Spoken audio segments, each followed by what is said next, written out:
Welcome to my playhouse. Vacation is over, it's back to work, and I have something that I forgotten just before I went on vacation, and that's these 3 servers. I had a colleague of mine that had me get a price from our supplier on 3 servers, and well, the case went through really easily. Then I got a price and I approved it and I ordered them, and I forgot about them. This is like $250,000 Danish kroners of servers, about $40,000, but I forgot about them. And 2 days before my vacation, this colleague of mine came and asked me, Morten, what about those 3 servers that I ordered? How far are they? And I was, well, yeah, I did order them, didn't I? Where the hell are they?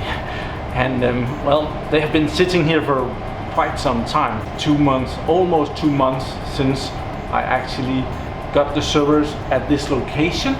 And well, then I had 3 weeks of vacation, and now I have, this week my colleague is at vacation, so I have this week to put them in the rack and make sure that they answer us to some IP numbers and stuff before he gets back. So I need to fix this so that it looks like they've been ready for a while. So let's see what I got. Well, as I said, I have 3 servers here, and I have the papers from the shipment. I have the 2 top ones are E5-2640s. There are 2 processors in that, and each server is equipped with 128 gigabytes of RAM. Some more, there's a long list of serial numbers and components inside of those. The next one, the bottom one, that's the big one. It has 2 processors, and they're E2697. These are really expensive, 16 core processors, and it has 512 gigabytes of RAM. So, but otherwise I think they're pretty much alike. There should be some solid state hard drives in there as well. So, well, let's unwrap them and see some hardware.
Unwrapped. So here we have, it's an HP server, of course, and it's an where is the numbers? It's over here, HP DL380 Generation 9, and they have now gotten their new logo on here, the HPE Professional logo.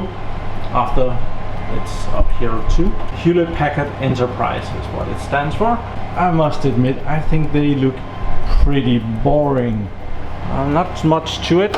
I like the hard drives though. The hard drives, space and stuff, they're really cool. I do like those. And in this one it's just for the operating system, and it was kind of the cheapest SSD drives that we could get. It's gonna be 2 drives in a mirror and an extra hot spare. So it's it doesn't have to be fast, but it has to be secure. So that's why we have done it like that. So there is 2 drives that will be, it goes that way.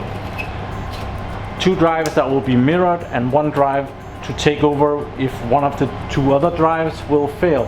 They shouldn't do that. It should be good. I have nothing against HP servers. It's just not my favorite model, but they make really good servers, no doubt about that.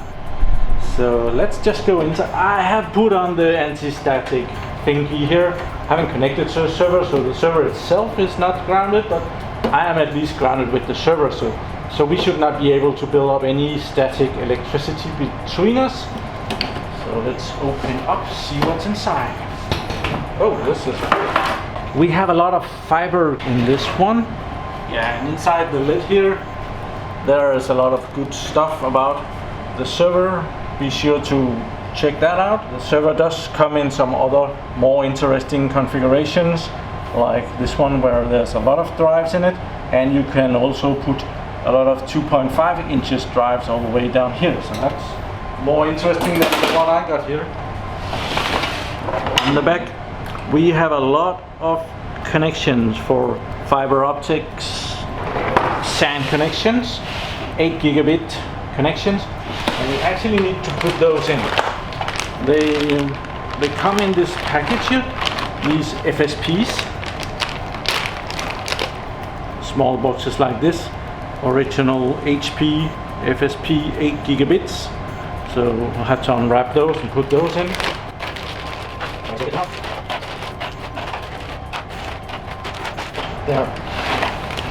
There is 6 of those cards in here, plus there is 4 1 gigabit ports down here, and there are 2 10 gigabit Ethernet. So this server is equipped with a lot of I/O out the back. Also, it's equipped with bigger memory blocks. How do I get this one off? Oh, where's the blue ones? Let's take out this white one. This one. These are 64 gigabyte blocks, and they're 2400 megahertz, so they're probably DDR4 RAM. Maybe I can see that on the papers. I'll just check that. Be right back. It's right here. These are HPE 64 gigabytes 4R XR PC4 2400. That's the one. There's even the serial numbers of the RAM blocks. They really didn't need to do that. Compared to the older servers, you really feel cheated when you look in here. It looks so empty. There's the 2 processors here, that's fine. There's a lot of RAM. I think, how many do we have? We have 1, 2, 3, 4, 5, 6. 24 slots for RAM. And I/O cards and a couple of power supplies over here, and they're absolutely tiny. Oops, take one of those out. If it won't, oh, that way, okay. Tiny power supply, 800 watts, but of course they're redundant. One I have each power supply go up to its own power strip, so that if one power strip fails, the other one will work. And also there is room so that you can put in a graphics card in these servers. There's an 8-pin right here, and all of these slots are PCI Express X16s, I believe. I'm not gonna take them up. They are a hassle to get down, and with all those cards, I'm lazy. Sorry about that. Back from vacation, don't wanna overstress myself. Down here we have the option of booting from a micro SSD card right there, and we have 2 internal USB ports that is also available for boot. But otherwise it's half empty. Over here there's a lot of rooms for all the discs that are not in this. Over here on top of the power supplies, I'm pretty sure that this power supply system is built so that the same power supplies will work if this was a 1U server instead of a 2U. And the rest of it also seems to be like the same system board will go in a 1U server and can be put in this 2U server, so that HP, just like Lenovo and Dell also does it, they can use the same system board in their 1U servers as in their 2U servers. They need to change the fans. These are too tall. The heat sinks, they have this heat sink. It looks like an office building that is on top of that. It's kind of amusing. I think it looks like a mall or something. There's the shopping mall, and there's the office building, maybe a hotel, and just me having fun. Down here we have some internal Sata Ports for some hard drives. So you could probably mount an internal hard drive here as well. There is a lot of weird connectors. There's one here for front VGA/USB. So apparently that's a thing. I'm just gonna be putting these in the racks and making sure that I can reach them from my office instead of being down here. Okay, let's put the plastic back in and the LED on and see one of the other ones.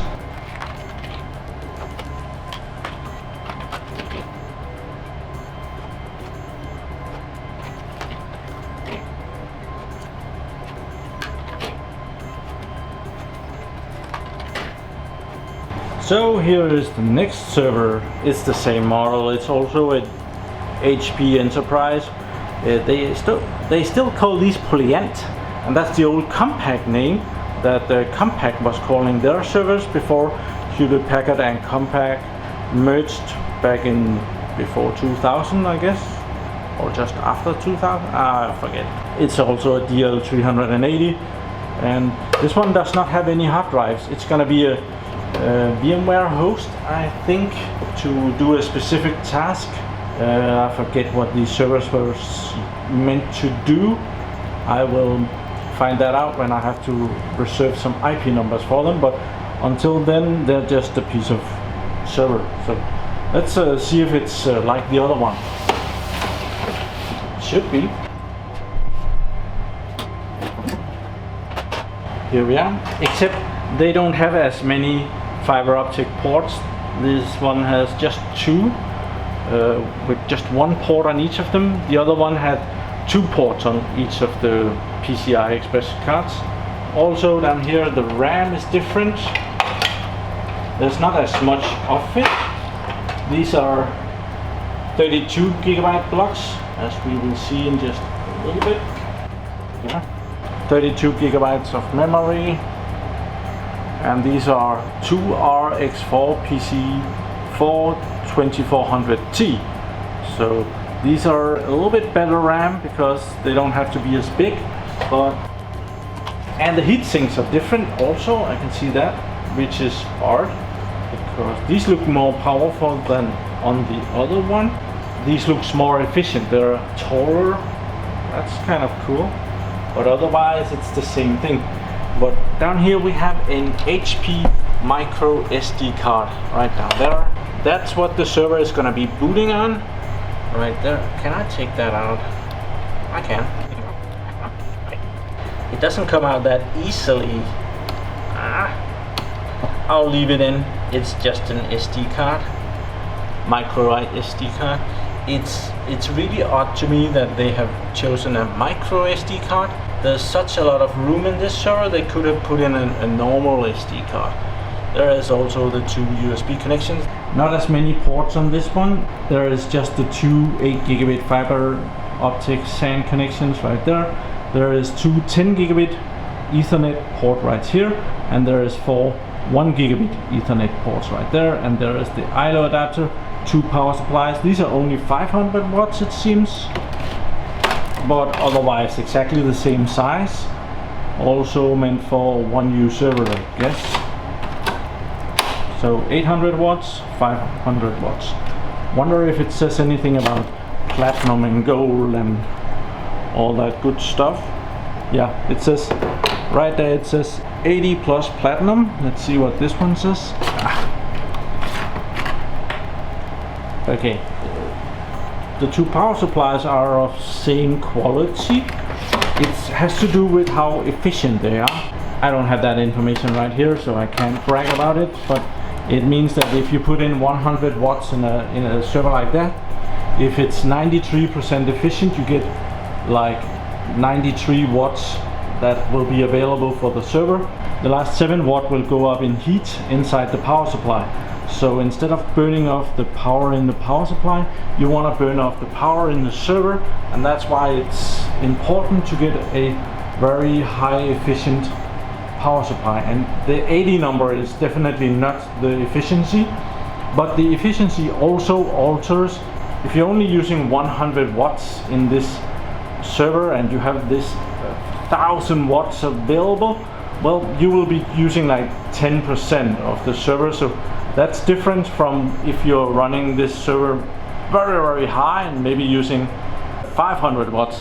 That would be one whole power supply, and that would be somewhere else on the curve of the power supply where you would measure the efficiency. So these power supplies, the efficiency is measured at specific points, 25%, 50%, 75%, 100%, something like that, and you might get a 92% efficiency at 25%, you might get 95% at 50% and 98% at 75%, and well, you could go a little bit down at 100%, but I'm not saying this is what this server does, but that's how it works. Let's take the fans out. I've never tried that, I think. That's rather easy, not much to it. I don't know, in a good data center the fans don't really break. If you have a dirty data center, you will have some fan failures along the way. I've never changed the fan down here. The air quality in our data center is so good, so the fans never wear out. The server gets outdated before any of the fans fail. Well, let's go back to these, the HP 8G SW FC FSP Plus, which is it's kind of a converter. Here is a normal electric connection, and in here, in there, is the intake for a fiber optic cable. So this is able to receive and transmit laser connections to cables like this. So it comes like this, and this is just a rubbery thing to protect it, and you put the cable in like that. It's not a network connection. This is meant for a storage connection, this specific model, but it's more or less, it works the same way. So I'm going to be putting these in the servers, and there is different kinds available, especially for the network kinds. They are very specific. For the SAN connections, they're available in 4G, 8G, and now 16G. Haven't seen any over 16Gs yet, but they're probably right around the corner. So, and they go in like this, and you just plop them, and it has a good connection. Down here you can see these servers has this server has 6 cards, each with a 2-port, and up here we have just 1 card in each of them, and it only has 1 port. And this is done to make sure that there is redundancy. We don't want this server to lose connection just because it loses one of these PCI Express cards or just 1 port. If you have a bad card, the other one will take over. And down here it has a lot of ports, and that's because it needs a lot of connections. That's not as much to have redundancy as to just have a lot of connections in this one, but it will also have redundancy. What is that piece of plastic doing there? I know someone who forgot to put that in. Through the magic of editing, it's now in.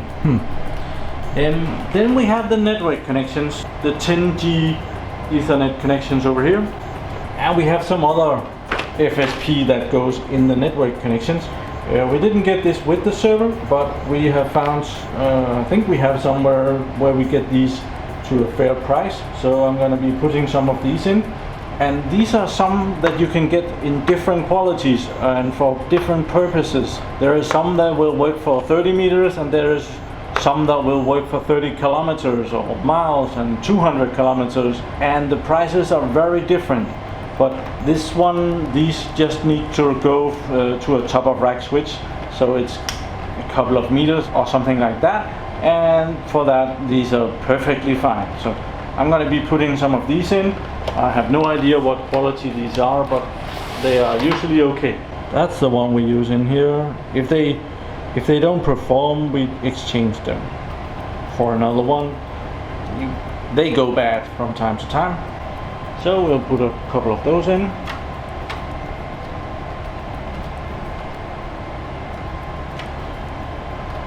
Okay, I didn't really think of that, but we don't have redundancy on the 10 gigabit Ethernet. We do have a port that to go to up to 2 switches, but I didn't get 2.